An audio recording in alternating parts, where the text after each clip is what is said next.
Energy is vital to our daily lives. And as the world's thirst for energy continues to grow, the challenge is to meet this growing demand in responsible and innovative ways. This is the story of how Shell is helping to meet this challenge. The Shelburne Basin, Nova Scotia. It's here that Shell are searching for oil and gas, and to help them in their quest, they are deploying, for the first time in Canada, the very latest in exploration technology, 3D wide azimuth. One way that I try to explain wide azimuth to people is, suppose you were going to look at the Washington Monument. If you wanted to really understand the shape of the monument, you'd want to be able to walk around it. You'd want to be able to look at it from different directions. In conventional 3D seismic, you look at it from one direction, whereas in the wide azimuth, you look at it from different directions. So you're able to kind of march around and look at it from different angles, and that's what allows you to ultimately construct a better image that leads to a better geologic interpretation, and hopefully, in this case, we hope to traps and accumulations of hydrocarbons.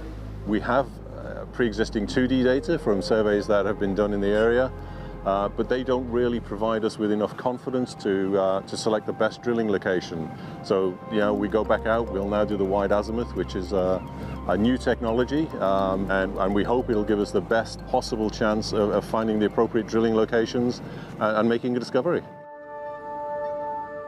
The optimal drilling location could be anywhere within the series of blocks for which Shell has a license to explore. They cover 19,895 square kilometers. In this particular experiment, we're going to have 12 streamers, and they'll be 8 kilometers in length. So it'll be about 96 kilometers of streamer that's being pulled by this vessel. The streamers are deployed off the boat. They have a receiver every 3.125 meters, so that's a huge number of hydrophones on the thing. You also tow a seismic source, and that source puts energy into the water column. It reflects off the geology at depth, and then it's returned and recorded on those streamers, and then starts a very long process of QCing that recording to make sure that everything is going well, and that's what's done in this part of the boat. And ultimately, then it's processed to an image that geologists and geophysicists can interpret, and in this case, look for oil and gas. We're trying to image very steep walled salt that's overhung. It's very complex subsurface, and you need the ability to collect data from a lot of different azimuths in order to build that image. The data quality from the wide azimuth 3D is a huge step improvement. So we obviously are hoping that we see that same step change in imaging, which will enable us to pick that sweet spot for the drill location. The data is then analyzed by Shell geophysicists in Houston, Texas. The first thing we do is we map all the major sequences. So this is the structure map of the water bottom, right? And the bigger map in the background is made from the 2D data. And these three, you can probably judge from the shape, is mapped from the 3D. Just from the look of it, you already see on the 3D map, you see a lot more detail. On 2D data, it will take a full week actually to map it around. But for 3D data, we're able to do it in half day. It's really critical to have this kind of product at early on of the venture, right? So we were able to speed up the drilling campaign, speed up the entire timeline. It's a highly complex operation on a vast scale. The vessels for this project have been mobilized from various parts of the world, so bringing a fleet of 4 seismic vessels into Canada and getting them here all on the same day is quite a challenge. Oh, it's very impressive. I haven't seen anything like it. I mean, it's my first time on a seismic ship. The amount of work and the amount of technology on these boats is just amazing. This is maybe the 3rd time I've been on one in my career, and I'm always astounded at how things have improved over the time before I was last on a ship. So the technology is evolving so rapidly. It's just really incredible, actually. Shell also wanted to make sure that this new seismic technology was used in an environmentally responsible way. The very nature of seismic work is that it puts sound into the marine environment, and there have been various studies, none of them particularly conclusive, about whether that's harmful to marine species or not. Certainly the company are aware of the need to be careful with marine mammals, but there are other fish and species in the ocean that may or may not be affected by seismic noise. So it's uncertain whether or not seismic activity is harmful to some of these species. It's got to be done. You won't find the oil and gas resources without it. So we understand that from the fishing industry perspective.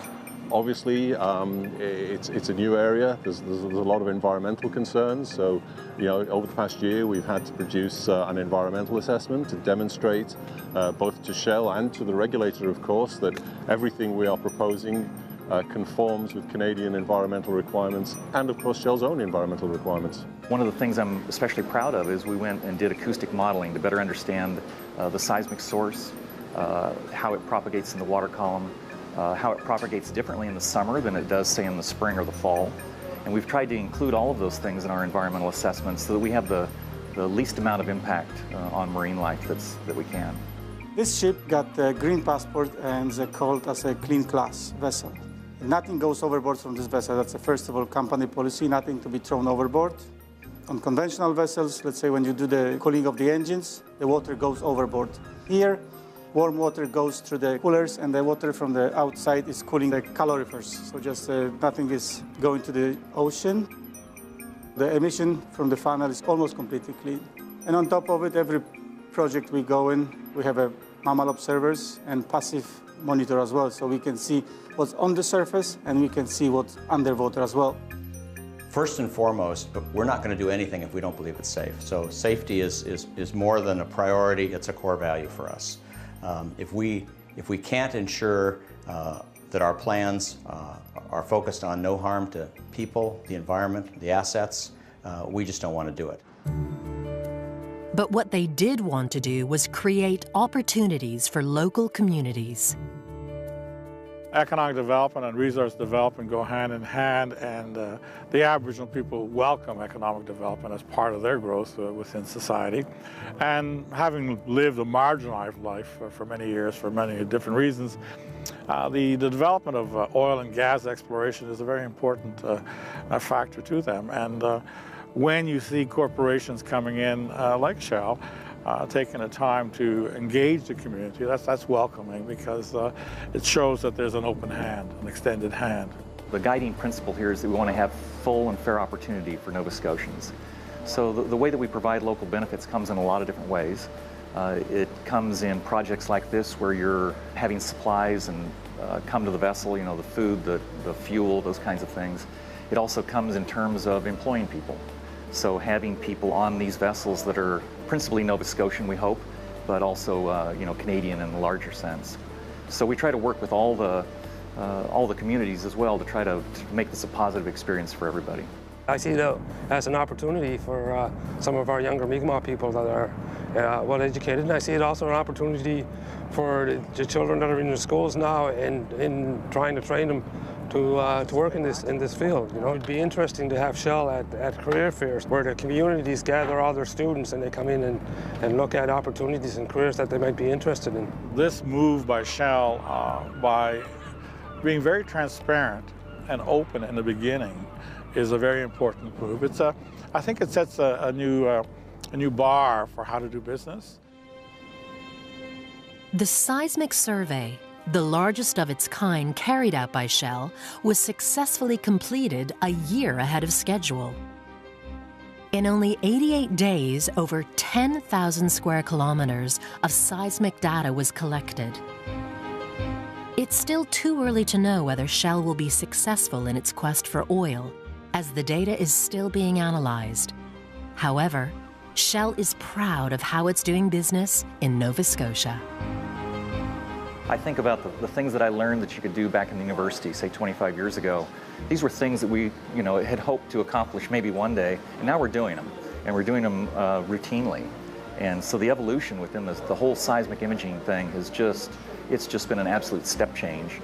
Things in the industry are just moving so quickly, and Shell typically wants to be at the forefront of that move. If there's new technology around, we want to be demonstrated as being the people who are putting that technology to use, making those innovations, and reaping the benefits from them. It takes incredible coordination, careful planning, but I have tremendous pride in the work and commitment we have to make sure things are done both with excellence, but also with total commitment to making sure that things are done safely, but in a way that I think will make us all proud as employees, and will make the communities we serve very proud to have Shell as their partners. We have great hopes that this is going to be a successful survey, and that's why we've invested so much in this technology, to make sure that we're throwing everything we can to get the best possible result.